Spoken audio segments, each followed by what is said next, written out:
Yo les gars, c'est les révolutionnaires. J'espère que vous allez bien. Aujourd'hui, on se retrouve pour une nouvelle vidéo qui va tout simplement parler de Dragon parce que on va essayer de le défendre aujourd'hui parce que récemment, il y a beaucoup de gens qui se sont mis à le critiquer par rapport au dernier chapitre, par rapport au flashback de Kuma, par rapport au fait qu'il n'est pas intervenu pour sauver Guinea, par rapport au fait qu'il n'est pas venu sur Egghead. Enfin bref, vous l'avez compris. Aujourd'hui, je vais défendre Dragon et vous montrer qu'en fait, tous les arguments qui sont contre lui, qui sont là pour le rabaisser, pour détruire le personnage en gros ben, ça vaut pas et qu'en gros ça marche pas.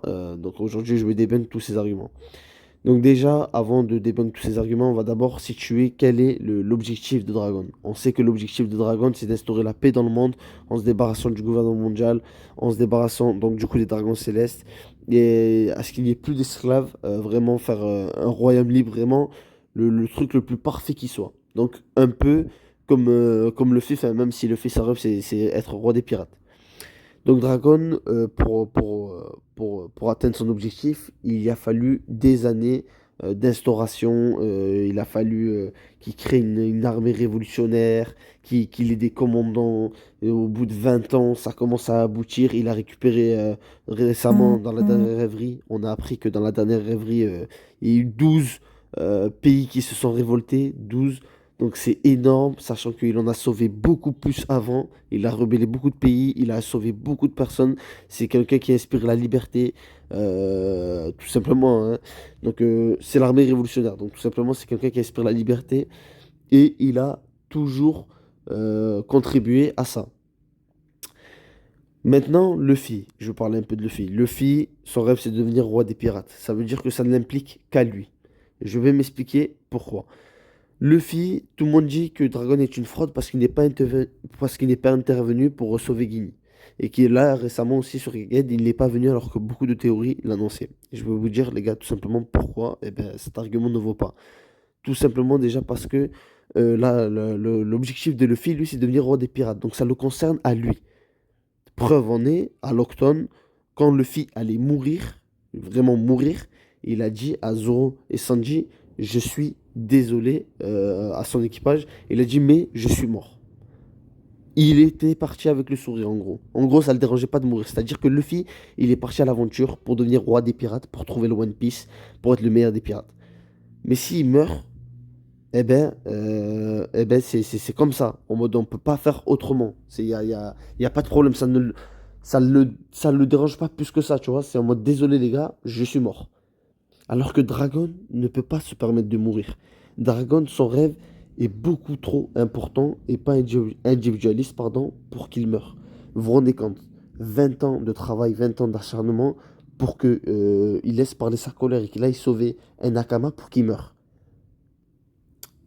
Tout ce qu'il a fait s'effondrera. Tout ce qu'il aura construit s'effondrera. Parce que Dragon est une pièce primordiale, obligatoire pour la révolution. C'est-à-dire que c'est lui qui sait des choses, c'est lui qui sait des secrets, c'est le plus puissant de l'armée, c'est le chef. Donc il est obligé de pas faire n'importe quoi. Et moi je trouve ça bien qu'on ait un personnage différent. Parce que dans la famille des Monkey D, on a Garp et Luffy qui sont portraits, vraiment c'est les mêmes. Vraiment c'est les mêmes. C'est-à-dire que Garp, il est parti sauver Kobe, il en a rien à foutre. Luffy, c'est pareil, il fait pareil avec ses Nakama. Mais par contre, Dragon, moi, ça me fait plaisir de voir que dans la famille, il y en a un qui est différent. Et ben, c'est Dragon. Il peut pas se permettre de tout lâcher pour aller sauver un Nakama. Parce que s'il lâche tout pour sauver un Nakama, et ben, il peut tout perdre. Et lui, à choisir entre laisser un Nakama mourir, mais persévérer pour sauver le monde entier, et ben, il sauvera le monde entier. C'est ça qui passera en priorité pour lui. Et moi, je trouve que ça donne un côté badass au personnage et ça change surtout de Luffy et de Garp. Parce que lui, ça lui donne vraiment un caractère propre qu'on n'avait pas avant dans One Piece. Et donc, je comprends pas pourquoi cet argument est utilisé contre Dragon. Moi, je trouve même que ça va de sens avec le personnage. Rendez-vous bien compte que quand Dragon passera à l'action, il va péter un plan. Bien sûr que le fait que Guinea soit mort, qu'il ne soit pas intervenu, le fait que Egghead, maintenant sûrement Vegapunk va mourir, ça le touche. L'histoire de Kuma et de ça. Mais il n'a pas le droit de flancher. Il est l'homme de la libération. Il est l'homme qui va libérer le monde contre le gouvernement mondial. Il a libéré des dizaines, des vingtaines de pays. Oh les gars, à partir du moment où tu as libéré des vingtaines de pays, on peut pas dire qu'il est fraudulé. Rien qu'à partir de ce moment-là, qu'il a libéré je sais pas combien de pays, ça veut dire que le mec il a des coups, il est là, il en a rien à foutre. Il se dresse face au gouvernement mondial. C'est juste que maintenant il a des priorités et les priorités passent avant perdre des soldats. Il avait dit, c'est pareil pour l'image de Sabo. Quand Sabo, tout le monde apprenait que, quand, dans le journal, là, récemment, après la rêverie, que le gouvernement mondial avait dit que Sabo avait tué le roi Cobra, Dragon, il avait dit, si c'est vrai, je le pardonnerai pas. C'est-à-dire que Dragon, il n'est pas là pour se faire des potes. Son objectif est beaucoup trop grand. Il a beaucoup trop de choses sur ses épaules pour flancher. Donc moi, je trouve que ça va beaucoup au personnage et que du coup, tous les arguments qui sont contre lui, qui disent qu'il est frauduleux, voilà, en une vidéo, je vais expliquer pourquoi ce n'est pas frauduleux.